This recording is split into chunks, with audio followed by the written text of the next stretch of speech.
Okay, folks, as some of you may know that are plugged into all the news and don't just sit there like a bunch of zombies watching MSDNC, you may know that a video from 2007 where Barack Obama was addressing, I believe it was Philadelphia, on race. Um, this is being covered mainly by the conservative outlets, places like PMS, NBC, and CNN, and the other left wing news outlets. They're choosing not to cover this. They are saying it's old news, which is exactly what they did in 2007. They didn't bother to cover it. Um, you know, our president, who was supposed to be president of the United States, he made claims of being he was going to unite the country and restore our respect around the world and make the ocean levels recede and all this other nonsense. But just a couple of things that just jump out. As you recall, in 2008, Barack Obama was well, it was actually 2007 and 8. Barack Obama was being questioned about his radical ties to the radical Reverend Wright, the one that called it the was it the U.S. KKK of A, not God bless America, God damn America. These are things that his pastor said. This is the pastor that he went to his church for 20 years. This was a pastor that, from my understanding, is blessed his children, was a confidant for he and his wife, someone who they had very close ties to. We all heard him distance himself during the election, and but yet in this video, and let me quote this, in 2007. Obama is quoted as saying he is a friend, a great leader, not just in Chicago, but all across the country. Well, if that's true, well, first of all, what kind of leader says things like, not God bless America, God damn America? That's in the Bible. That's what his pastor tells him, and that's what Obama spent 20 years absorbing. But, he chose to distance himself.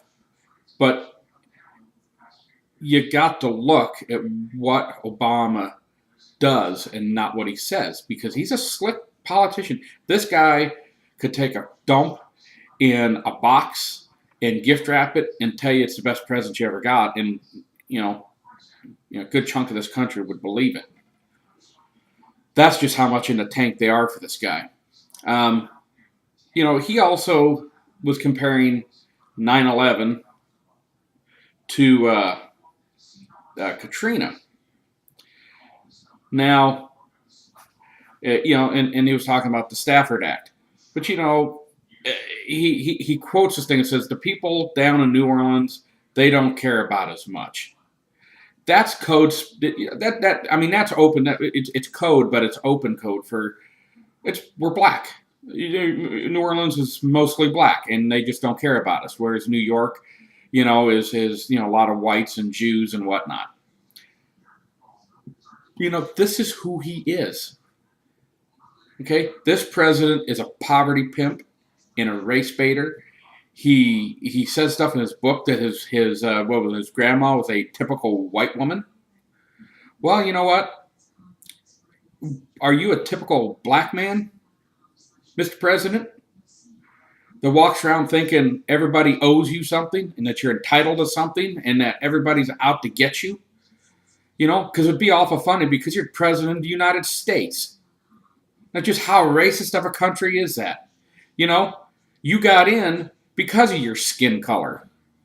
I personally think people who voted for you because you were black, which was, 97% of African Americans voted for you because of your skin color? That's racist. But then again, what are we to derive from that?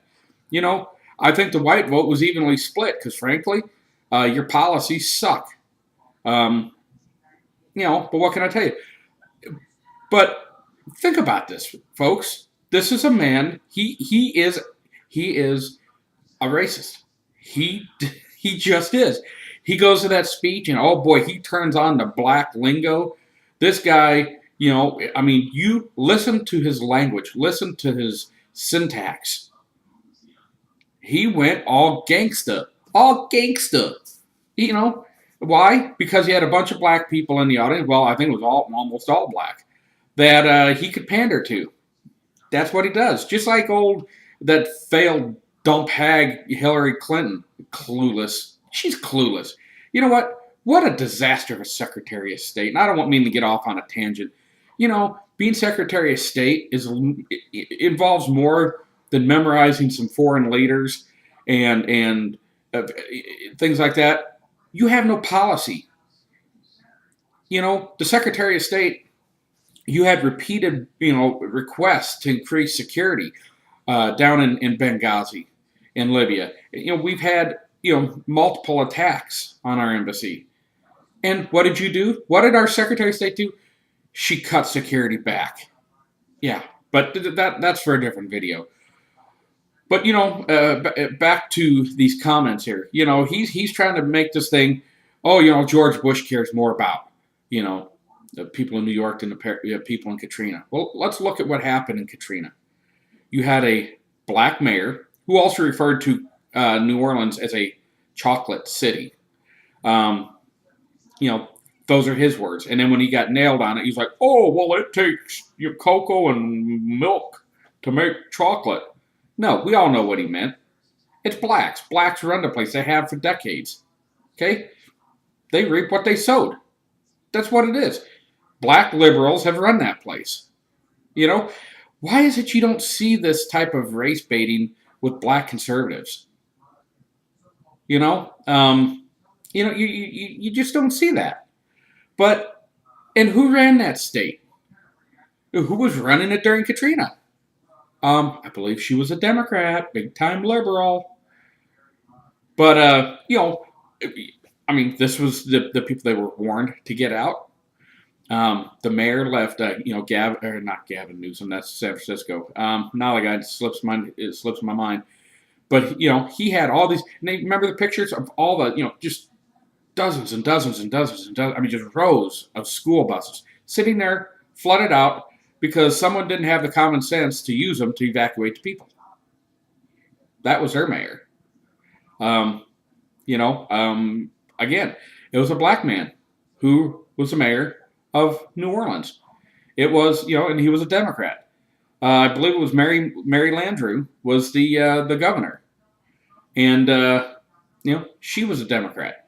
Democrats ran that state. It's a dump because of Democrat policies. They fail, and for Barack Obama to try to blame this on George Bush. I mean, George Bush. This is a man who massively increased funding for Africa for AIDS treatment. And this is a president who, after he left the office, he and his wife both went to Africa, and to help him. This is a man who works with Bill Clinton, on the global initiative to try to reduce poverty. This President Bush is, as a Democrat, you may want to call him a lot of things, but he is by no means a racist at all. And for Barack Obama to play that race, that's typical of him. He is a race. He is a race hater. Plain and simple. Don't listen to what that man says. He talks out his ass. Look at what he does. Read his book. How come in his book? Which one was it? I can't even think of it. Dreams from my father. Why in the audio version of that? Why did he delete all the versions to a guy? Well, I gotta get it right. Frank, which for those who care, is Frank Marshall Davis, a black radical, communist, a author of porn. This is not a good dude. But they purged all of them out, all those references out of the audiobook. Why? Because Barack Obama he can't find all the books that were sold, but they changed all the audiobooks. He's trying to minimize the number of people exposed to his true roots. This is a guy who I don't know if he was born in the U.S. I just don't know. I mean, until I can see some hard and some hard facts, I guess he was. I still have some questions because my understanding is if you have a U.S. citizen mother and a foreign national father, the Supreme Court ruled. Now this was, I think, in the 1800s, and I don't think it's been changed since. That when that happens, the citizenship of the child resides with the father. That would, by definition, make Barack Obama Kenyan by birth, or at the very best, he would be a naturalized citizen, not a natural-born citizen. A natural-born citizen is a person born in the United States from two U.S. citizens. Okay? That is a natural-born citizen. I am fairly certain, could be wrong, I'm not an immigration attorney, but a naturalized citizen would be someone, in the case of, like possibly Barack Obama, with a U.S. citizen mother and a foreign national father. But, all that aside, why delete all these references? Why does he distance himself from Reverend Wright? This 40-minute video came out last night, and the Democrat, or I should say, the Democrat press, the MSNBCs, ABCs, Huffington Post, places like that, they've come out and basically said, "Oh, this is old news. We're not going to cover this. Oh, this is just making much out of nothing." Well, they're trying to play it down. Look, I don't care what side of the fence you're on. Watch this speech. Look, if you're on the left side of the fence, if you're open-minded, you'll see that guy being the president. He's divisive. He is a radical. He is a race baiter. But I suppose if you're an Obama supporter, nothing is going to change your mind. And you'll just be like, yeah. You don't mind that kind of hatred and vitriol. So, but those of you who are sitting on the fence that are trying to decide which way to vote, look at this man's history. Look at what he says. Look at what he's done. Look at his policies. We talk about, poverty. The Democrat solution, look, when you have people who achieved up here and you have people down here, okay, the Democrat solution isn't to bring these people up. It's to tear these people down. Okay? Make everybody equal. Make everybody miserable. What does that do? If you work your butt off and you're going to get to here, okay, are you going to work your butt off anymore if you can just be a slacker and have someone do the same thing? No. There's no penalty for being lazy. And there's no reward for working your butt off, being inventive and investing and stuff. The president likes to say that you didn't build that. Right. We didn't build that. Well, I go to college. I get a degree. I go out and I figure out something. You know what? I'm gonna build X. I'm gonna build this product here. Okay? And I start in my garage and I start building these things and I start selling them. And it's going like gangbusters. And I'm like, you know what? I got to go out. I'm going to go take a loan. I'm going to go out on a limb here. I'm going to risk. Okay. And I go out and I lease a building and I buy equipment and I hire people to help me. Okay. I say, look, here's your job. You do X, Y, and Z, and I'll pay you this. Okay. People come to work for me. Okay. It doesn't matter if I'm making $1 million a year and, my employees are making, $30,000 a year. Doesn't matter.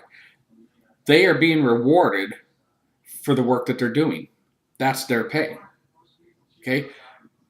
You don't get to share in the wealth of my company. We had an agreement. You do this in exchange for this. That's how it works. And as far as government building roads and bridges, who paid for the roads and bridges?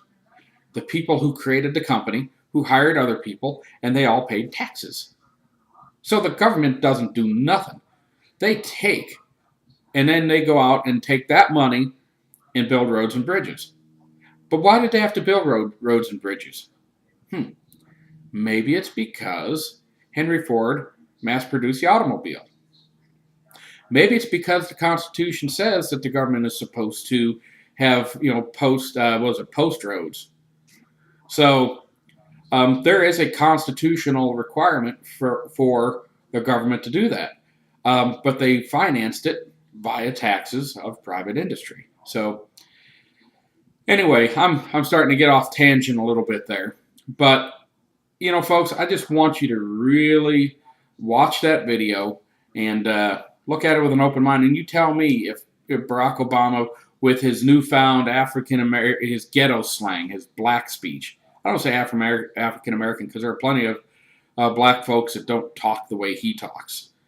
So you go watch it and tell me if that's not pandering and using race and being divisive. He is not a uniter. He is a divider. Always has been, and his agenda is getting exposed. Just watch it, and I look forward to hearing from you.